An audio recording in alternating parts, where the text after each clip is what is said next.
How do you adjust your zoom, and what do you see when you look down that back of that lens barrel 10 years in the future? What does it mean if you succeed in your mission? That is a much easier question than predicting. I think it's impossible to predict, but I know what will define success for us, and that is when we can say there are no more private markets. There are only markets. And we can say there is no more tokenization and blockchain. They are just assets. So the cycle that we've seen for the internet, for example, we also don't say, let me order some food on Internet Protocol V6, something like that. No, it'll all be in the background. It'll all be normal in the markets. No one talks about it anymore.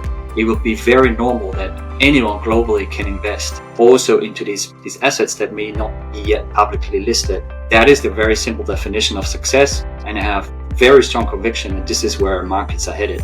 That's how the world will look like in 10 years, at least from an infrastructure level.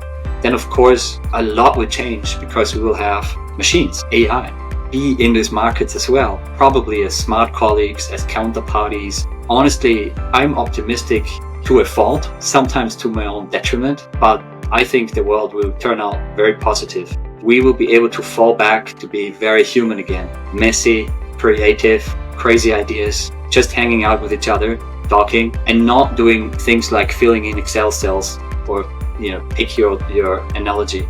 That's not what we're built for. So that's the future I see in 10 years, because how rapidly everything evolves, I think is not unrealistic. But we all have to work at it, and we all have to contribute to make that future